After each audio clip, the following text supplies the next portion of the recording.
Hey everyone, and welcome to the 5 Bytes podcast. I'm your host, Rory Monahan. Coming up on this week's episode, Windows updates cause domain controllers to crash. Yes, again. Also, a side channel vulnerability that cannot be patched has been identified in Apple's M1 and M2 processors. And the European Commission is once again breathing down the necks of some of the largest tech companies in the world, including Microsoft, with concerns about Azure Entra ID.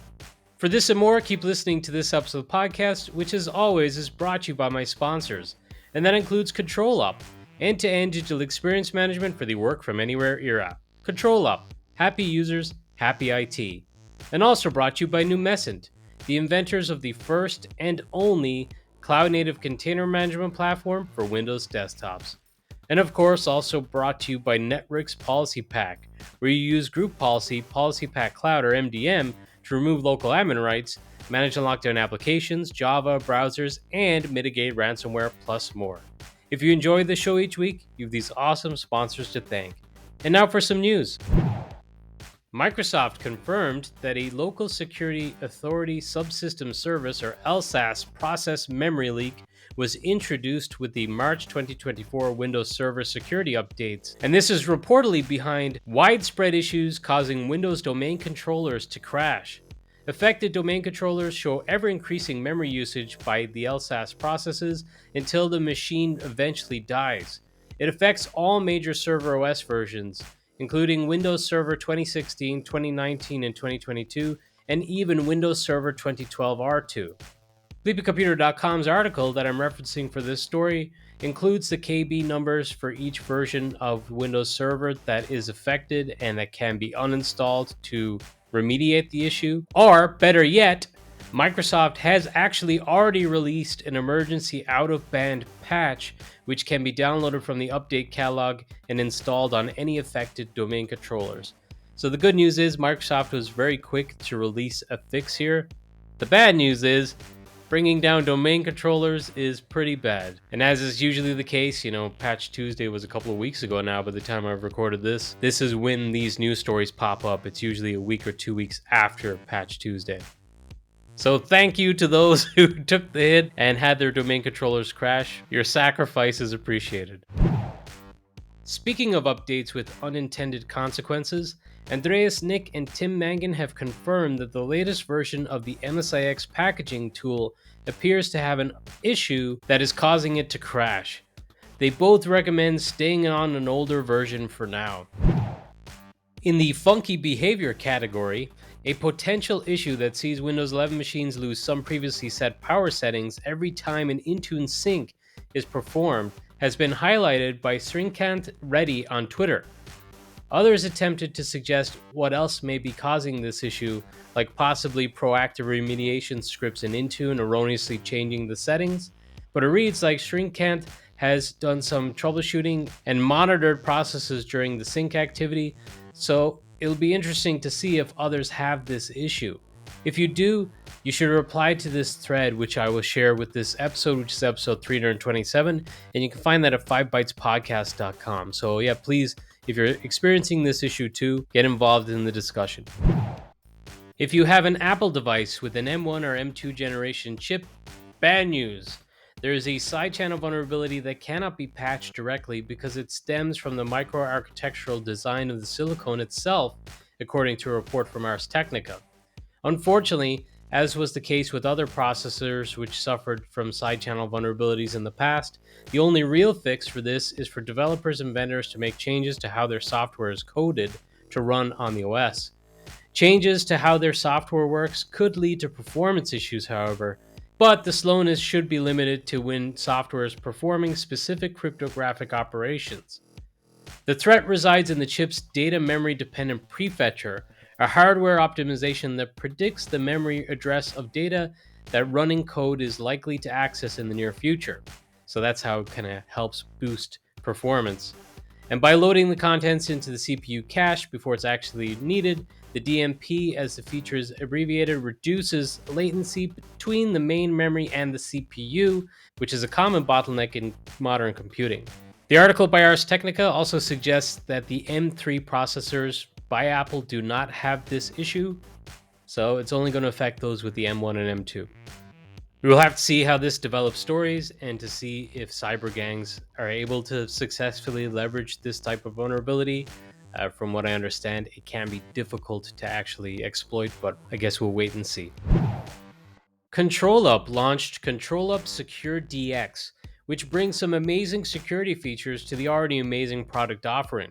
Secure DX provides reports and scores for your device's security compliance and risk.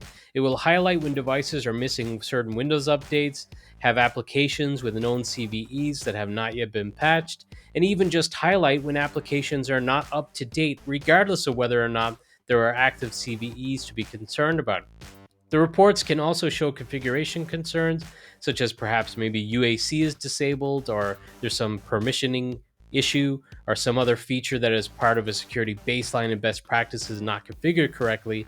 And best of all, it provides the ability to automate remediation of these issues. So if Zoom, for example, is out of date, you can simply right-click and remediate to have the service update Zoom on the device to the latest version. So ControlUp's product offering just keeps getting better. An autocorrect and spell check feature have been added to the latest insider builds for Windows 11 for Notepad. It's nice to see some of the core features like Notepad getting meaningful updates after all these years of relative stagnation. So hopefully this is something that continues, and it certainly seems to be the case for other core features in Windows 11. Aaron Parker has warned that he's making a breaking change to the Evergreen PowerShell module. He said the next release of Evergreen will change Microsoft Teams to Microsoft Teams Classic and Microsoft Teams Preview to Microsoft Teams. So I'm sure this is related to the story that I covered last week, where Microsoft is going to be working on consolidating the app and changing the naming structure. So if you do use Evergreen for maybe automating some of your management of Microsoft Teams, this is one change you're going to want to be aware of. There's a pretty wild article published by WindowsCentral.com with insider chatter suggesting frustration from some at Microsoft at perceiving them being a glorified IT to OpenAI, and concerns that Microsoft has focused more on its partnership with OpenAI than on its own native AI solutions. That is the news here, but honestly, this is a case of reporting hearsay. I am calling it out, but I found it interesting. And the article also reports previous comments from Microsoft CEO Satya Nadella about Microsoft's partnership, which went, quote, "We were very confident in our own ability. We have all the IP rights and all the capability. I mean, look, if tomorrow OpenAI disappeared, I don't want any customer of ours to be worried about it, quite honestly, because we have all the rights to continue the innovation, not just to serve the products. But we can go and just do what we were doing in partnership ourselves, and so we have the people, we have the compute, we have the data, we have everything." End quote.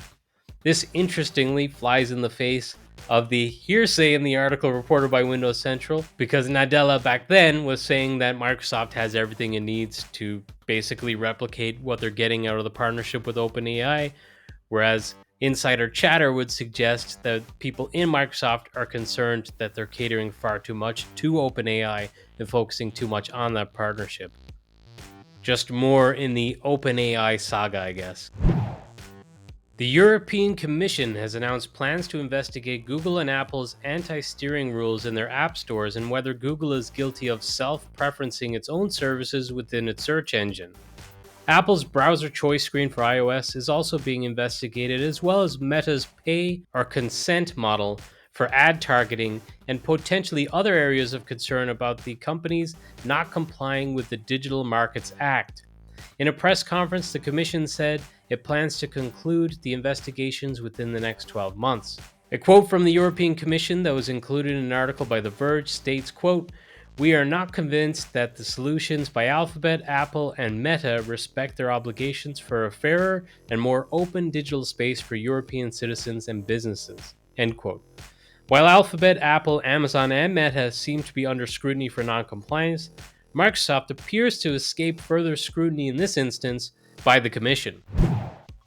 Also related to the European Commission and regulation within Europe for tech, and in what I'm guessing is a follow-up story to a story I previously reported on this podcast, the Register has reported that Google have claimed the European Commission has asked them if they feel Microsoft unfairly ties authentication to Azure. This could indicate that regulators in Europe are considering going after Microsoft on the grounds of Azure Entra ID. Recently on this podcast, I covered attempts by an alliance of different tech companies to get Microsoft to correct its anti-competitive practices and compensate for alleged anti-competitive practices with its Azure services, including the cost of running some Microsoft products on alternative clouds, such as the cost of running SQL on, say, Google Cloud Platform or AWS, and the fact that multi-session Windows 10 and Windows 11 operating systems are exclusive to Azure. Honestly, enterprises' heavy reliance on Active Directory is one of the key drivers towards Azure, in my opinion. And the fact that Office 365 customers, of which pretty much every enterprise is a customer, are already having users and groups syncing to Azure Entra ID in most cases. It makes consumption of Azure Entra ID pretty much a given. When the Register reached out to the European Commission, they stated, quote, "The Commission has received several complaints regarding Microsoft, including in relation to its product Azure, which we are assessing based on our standard procedures. In general, the Commission has a number of investigative powers at its disposal, including the sending of requests for information," end quote. So what I find interesting here in this instance, this report suggests that Google has told them that the European Commission contacted them, as in it contacted Google to ask their opinion on whether or not there's unfairness in the authentication. So that means Google was not the one who went to the European Commission and said, hey, the big bad bully is using an unfair advantage over us. It must have been someone else. And then they went to Google to corroborate. It's also interesting, like, if they're investigating other anti-competitive practices, I know that the Software Alliance group that I talked about that raised concerns, they're just trying to get compensation from Microsoft. I wonder if the European Commission then sees, oh, well, this group is trying to get compensation. Why are they trying to get compensation? And then does that lead to that also being considered by the European Commission? Honestly, anyone with their head screwed on, I don't think would find this very surprising. It was only a matter of time, in my opinion. Dave Plummer, who was a developer for Windows, shared how all the way back in 1994, he wrote the disk format dialog for Windows at a time when code was being shifted to Windows NT. He detailed how he opened VC++ version 2 and used the resource editor to lay out a simple vertical stack of all the choices you had to make, in the approximate order that you would have to make them. He said that it wasn't elegant, but it would do as a temporary solution until a more elegant UI arrived. And that was 30 years ago, and the UI is still the same in Windows 11.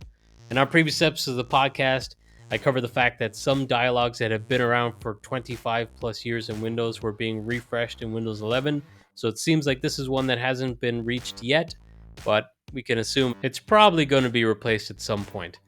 But for now, this dialogue that's over 30 years old is still in Windows 11. And to wrap up the news for this week with something a little more fun, recently there was an article by Ars Technica about the Williams F1 team, which is Formula One, who has been relying on an Excel spreadsheet for their car build workbook. The spreadsheet is used for managing over 20,000 car parts. It was reportedly impossible to navigate and impossible to update. The spreadsheet lacked information on how much each of those parts cost and the time it took to produce them, along with whether the parts were already on order or not. Hiccups when relying on Excel were reportedly many. Williams missed early preseason testing in 2019. Workers sometimes had to physically search the team's factories for parts. The wrong parts got priority, other parts came late, and some parts piled up. They are reportedly working on a transition now to a more modern solution, but have found the move viciously expensive. And I saw some responses on social media to this, and the general feeling is, well, yeah, this is the case in most enterprises. It's kind of that analogy of the duck gliding across the water while what you can't see under the water is the feet are kicking furiously to move it. Looks graceful on top, but underneath it's anything but. I mean, one of the most widely used electronic health record softwares relies on Visual Basic, so this kind of legacy technology, and Excel is not even legacy, but granted, it's not very efficient for 20,000 records, but this type of dependency on outdated, inefficient technology, let's say, is commonplace. But it's fun to see an example in the world of Formula One and sports. And now this episode's scripts, tricks, and tips. First up, thanks to Thorsten once more, who always shares some really great tips and scripts and all kinds of things on his Twitter account. But first, he shared a PowerShell script that uses centralized event audit data to build an AD group change report. So if you want a script to look at AD group changes in your environment, this is the script for you. Also, there was a really great article published by Morris and Sandy on msendpointmgr.com around Autopilot, which is Microsoft's Autopilot feature, and tenant security risks. If you're using Autopilot or considering it, you definitely want to check out this article. And it is just kind of a general reminder that with the convenience that some services offer, don't look a gift horse in the mouth. Make sure you do due diligence in setting up and configuring it in the most secure way possible. Well, that's it for this episode of the podcast. As always, thank you so much for listening.